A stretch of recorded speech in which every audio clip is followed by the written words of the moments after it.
오늘 함께 나눌 우리 시편 98편에는 시라고 하는 짧은 표제가 적혀 있습니다. 그 70인역이라고 해서 구약 히브리어로 되어 있는 구약 성경을 헬라어로 번역한 성경이 있어요. 거기에는 이 표제가 다윗의 시라고 적혀 있습니다. 그러니까 아마 이 시를 누가 지었는지는 정확하게 알 수 없지만 이 시의 내용이 다윗이 부름직한, 다윗이 백성들에게 이렇게 가르쳤을 법한 내용이기 때문에 그 70인경을 기록한, 번역한 학자들이 그렇게 지은 걸로 많은 신학자들은 추정을 합니다. 이 시 전체에 대해서요, 또 최근에 이제 그 주석가 중에 한 명인 셰일 해머라는 사람은 이 시를 뭐라고 요약하냐면, 하나님의 심판은 악인에게 있어서는 심판이지만 의인에게 있어서는 구원을 의미한다, 이렇게 표현을 합니다. 그러니까 오늘 이 시의 내용이, 그러니까 한마디로 이렇게 요약이 되는 거예요. 하나님께서 심판하시는 날 하나님의 백성은 찬양하는 것이 마땅하다. 찬양함으로 그 하나님의 심판을 받아들이는 것이 마땅하다라는 내용으로 우리가 전체를 요약할 수 있을 것입니다. 이제 좀 한 절 한 절 생각을 해보면요, 새 노래로 여호와께 찬송하라 라고 하는 명령으로 이 시가 시작이 됩니다. 새 노래라는 것, 제가 중학교 때였는지 고등학교 때였는지 정확하게 기억은 나지 않습니다만, 그 예전에 뭐 이렇게 기독교인들의 그 문화 사역 뭐 이러면서 뭐 잡지 같은 것들 좀 나왔었어요. 뭐 낮엔 해처럼 밤엔 달처럼이라든지 뭐 시와 찬미라든지 뭐 이런 이제 잡지들이 조금 있었는데, 그 중에 어떤 것에서 칼럼 같은 거를 본 거죠. 칼럼 같은 거에 무슨 내용이 있었냐면, 어느 교회에서 이 찬양 사역자이신 어떤 분에게 요청을 했답니다. 우리 교회에서 찬양을 하고 싶은데 악보집을 좀 이렇게 보내주시면 안 되느냐. 옛날에는 요즘처럼 무슨 뭐 인터넷 홈페이지에 가입해가지고 집에서 프린터로 뽑고 이런 시대가 아니잖아요. 그러니까 그 찬양을 지은 그 작사 작곡한 분들이 가지고 있는 악보들을 복사를 해가지고 재본을 해가지고 이제 우편으로 보내주는 그런 식으로 일이 진행이 되는 건데, 그러니까 오늘 교회에서 요청을 한 거죠. 그래서 이분이 너무 기쁜 마음으로, 본인이 찬양 사역자인데 그 찬양하고 싶다고 그 악보를 보내달라니 얼마나 감사하겠어요. 그래서 해가지고 보내드렸답니다. 근데 한 달 후에 또 연락이 왔대요. 찬양 악보집을 좀 보내달라고. 그래서 깜짝 놀란 거예요. 아니, 한 달밖에 안 됐는데 왜 혹시 뭐 악보집을 잃어버리셨습니까? 뭐 어떻게 된 겁니까? 했더니, 아니 그게 아니라 그 이제 벌써 우리가 그때 받았던 찬양은 다 해가지고 새 노래를 부르고 싶어서 저기 찬양 악보집을 달라고, 그러니까 새로운 노래를 또 달라는 거죠. 그래서 그 얘기를 쓰면서 그 잡지에 새 노래라는 것이 한 번도 불러본 적 없는 정말 새로운 곡조와 모르는 노래인가? 그건 아니다. 그건 아닌 것 같다. 새 노래는 새로운 마음으로, 그러니까 새로운 존재가 되어, 우리가 거듭났다라고 표현을 하죠. 하나님의 백성으로 거듭난 자들이 하나님께 올려드리는 찬양이 새로운 노래다라고 이제 그 잡지에서 말했던 기억이 있습니다. 새 노래로 여호와께 찬송하라라고 하는 이 명령은요, 이스라엘 백성들에게 그걸 얘기하는 거예요. 구원받은 하나님의 백성으로서 하나님을 높이라. 마음을 새롭게 하고 생각을 새롭게 하고 하나님을 찬양하라. 새로운 존재가 되었으니 이 새로운 존재가 되게 하신 하나님을 높여드려라. 그래서 이후에 나오는 말을 보십시오. 그는 기이한 일을 행하사 그의 오른손과 거룩한 팔로 자기를 위하여 구원을 베푸셨음이로다. 그러니까 하나님의 구원 역사가 우리가 하나님을 찬양하는 근거가 되는 거예요. 하나님께서 기이한 일을 행하사, 이 기이한 일이란 건 뭐냐면은 우리가 도저히 이해 못할 일이거든요. 이해가 안 되는 거예요. 상상도 못할 일인 거예요. 우리 같은 사람이, 나 같은 죄인이 구원받은 하나님의 백성이 되었다. 나의 죄의 문제가 하나님의 은혜로 해결이 되고 내가 하나님의 백성이 되어서 하나님을 예배하며 살 수 있다. 불가능한 일이거든요. 있을 수 없는 일인데 그런 일들이 일어난 거예요. 그게 그냥 일어난 게 아닙니다. 그의 오른손과 거룩한 팔로, 그러니까 하나님의 그 무한하신 능력, 오른손, 팔, 이거는 능력, 권세, 권위 이런 걸 의미하거든요. 그러니까 하나님께서 그 능력으로 친히 구원하신 거예요. 구원을 우리가 우리 힘으로 어떻게 구원을 얻어낸 것도 아니고 하나님께 우리가 생각할 수 있는 방법으로 구원을 향해서 간 것도 아니고요. 하나님께서 우리는 상상도 못할 방법, 상상도 못할 능력으로 친히 구원해 주셨기 때문에 우리가 할 수 있는 건 그 구원의 은혜를 경험한 자로서 우리가 할 수 있는 건 하나님을 높이는 것밖에 없는 거죠. 그러니까 새 노래로 여호와께 찬송하라. 2절과 3절까지 보게 되면요, 이렇게 하나님의 구원을 경험한 백성들이 하나님을 찬양할 때 이 하나님의 이 찬양, 하나님께 올려드리는 찬양, 하나님께서 베푸신 이 구원이 이 백성들 안에서 머무는 게 아니라요, 그의 공의를 문 나라의 목전에서 명백히 나타내셨도다. 문 나라, 그러니까 이스라엘만이 아니라 모든 나라들 앞에 하나님께서 그 구원을 보여주셨다는 거예요. 그가 이스라엘의 집에 베푸신 인자와 성실을 기억하셨으므로 땅 끝까지 이르는 모든 것이 우리 하나님의 구원을 보았도다. 그러니까 하나님의 구원이라는 게 내가 구원받고 내가 하나님 백성이 되어서 나만 하나님 앞에서 그냥 행복하게 살면 돼, 여기서 멈추는 게 아니라는 거예요.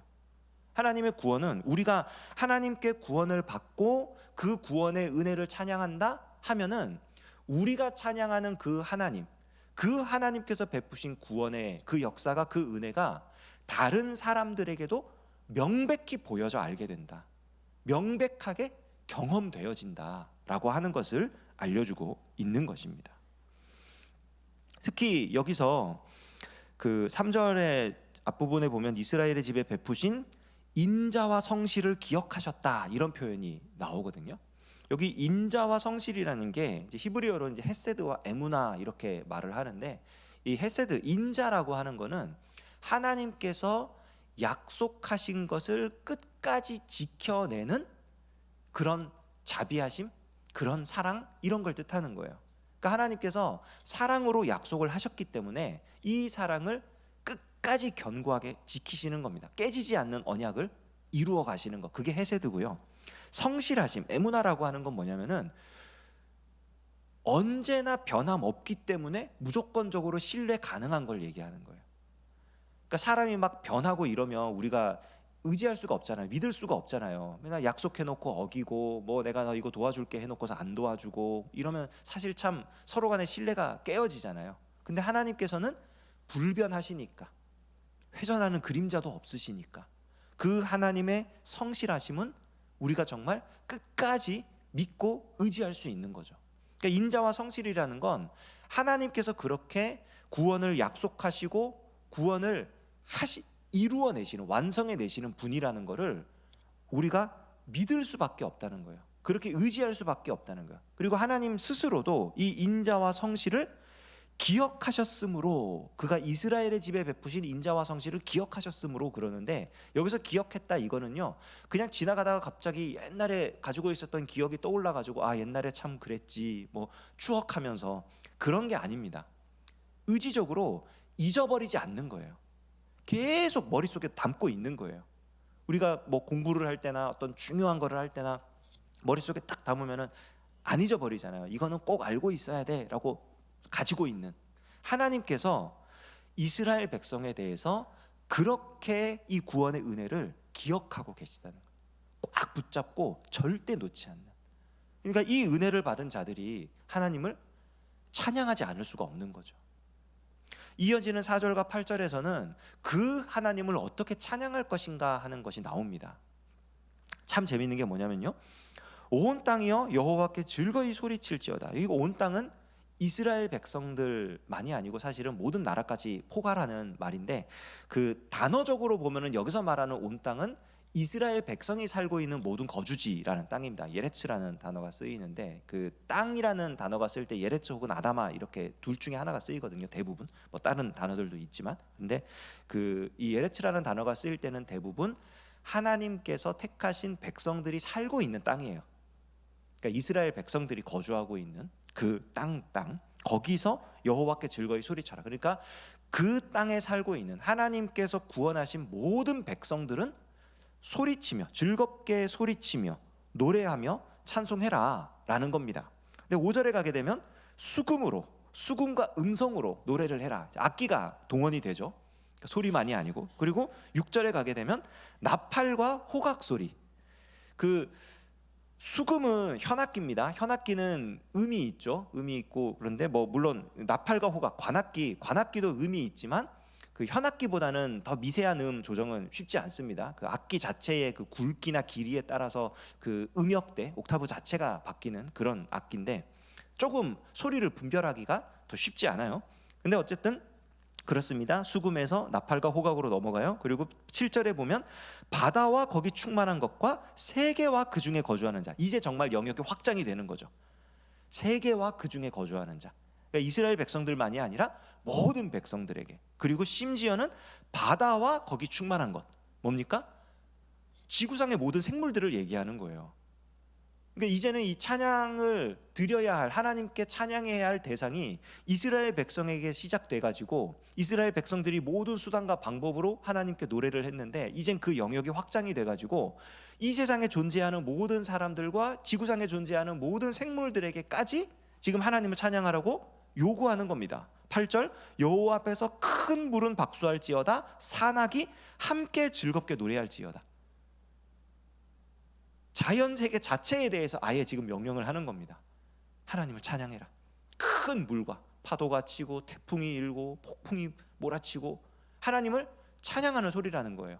온 산악이 함께 지진과 막 화산과 그것도 하나님을 찬양하는 소리라는 거예요. 참 신기한 게 우리는요 그 자연재해라는 거 있잖아요. 태풍 혹은 지진 뭐 이런 거. 자연재해 중에 피해가 정말 큰 자연재해 중 하나가 지진이거든요. 지진이 굉장히 무섭잖아요. 저희 큰 딸도 자연재해 중에 뭐가 제일 무섭냐 물어보면 지진이 제일 무섭다 그래요. 그러니까 땅이 막 갈라지고 건물이 무너지고 그러는데 지진학자들이 뭐라고 말하냐면은 지진은 자연재해가 아니라 인재다라고 말을 합니다. 왜 그러냐면 지진이 없으면은 지진이라는 건 이 땅이 지각 활동을 한다는 거잖아요. 지각 활동을 해야 이 땅의 천연 자원이 위아래가 뒤섞인대요. 그래서 사람이 살 수 있는 땅, 사람이 살 수 있는 자원들이 밑에 있던 것이 위로 올라올 수 있답니다. 지진이 없으면 얼마 안 가서 사람이 살 수 없는 땅을 황무지로 다 변한대요. 지표면이 전부 다. 그러니까 지진이 있어야만 위아래 이 에너지가 움직이고 그런 광물 자원이나 이런 것들이 효과적으로 섞이게 되는 거고요. 그런데 왜 이게 무서운 재해냐? 거기에 사람들이 건물을 지어놨거든요. 높게 세워가 도시를 만들어 놓고 하니까 그건 지각 활동을 하는 건데 사람이 세워놓은 그 건물들은 무너지니까 사람이 거기서 굉장히 큰 피해를 받는 거죠. 그래서 지진학자들은 이 지진은 자연재해가 아니라 인재다 이렇게 표현을 한다고 하더라고요. 뭐 그들의 이제 주장이니까. 여기서 말하는 거는 그런 어떤 학적인 얘기가 아니고요. 이 자연 만물도 하나님을 찬양하는 것이 마땅하다는 얘기를 하는 거예요. 구원받은 하나님의 백성들부터 시작해서 그 백성들의 모습을 지켜보는 이방인들, 그리고 이 사람들이 살고 있는 이 터전과 이 자연 세계의 모든 것들이 하나님께서 이 세상을 만드시고 그 안에 충만한 모든 것들을 만드시고 지금도 섭리하시며 다스리고 계시며 특별히 은혜를 베푸셔서 구원해 주셨음을 인정하고 찬양하는 것이 마땅한 본분이라는 것입니다. 할 수 있는 모든 것을 다해서 그렇게 하나님을 인정하고 높이라는 거예요. 마지막 9절, 그가 땅을 심판하러 임하실 것이미로다. 그가 의로 세계를 심판하시며 공평으로 그의 백성을 심판하시리로다. 땅, 세계, 백성을 심판하시는데요. 이게 언제냐? 하나님께서 임재하시는 날, 하나님의 나라가 완성되는 날, 그날 하나님께서는 심판하실 거랍니다. 그러니까 하나님의 심판을 우리가 기쁨으로 맞이할 수 있는 가장 좋은 방법이 뭐냐? 하나님께서 구원 베푸셨음을 인정하고 그 은혜를 받아 누리며 구원받은 하나님의 백성으로서 하나님께서 임재하시는 그날까지 이 땅에서 우리의 모든 수단과 방법을 동원해서 찬양하며 살아가는 거예요. 그게 하나님의 임재, 하나님 나라의 완성, 예수 그리스도의 재림을 기다리면서 사는 믿음의 삶, 소망의 삶인 것입니다. 오늘 말씀을 요약하면서 마무리하겠습니다.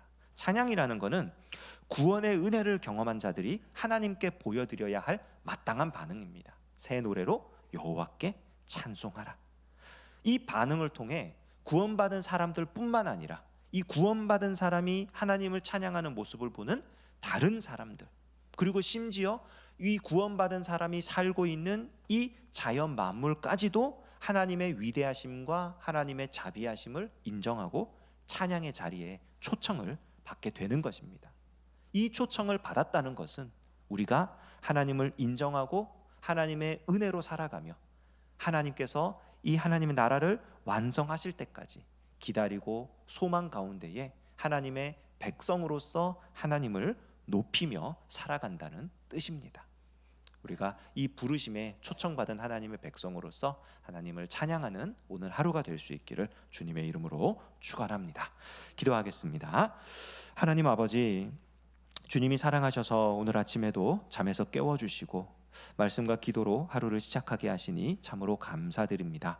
새 노래로 여호와께 찬송하라고 주님 우리에게 명령하셨사오니 오늘 하루가 하나님을 찬양하는 하루가 되게 하여 주시옵소서. 예수님의 이름으로 기도합니다. 아멘.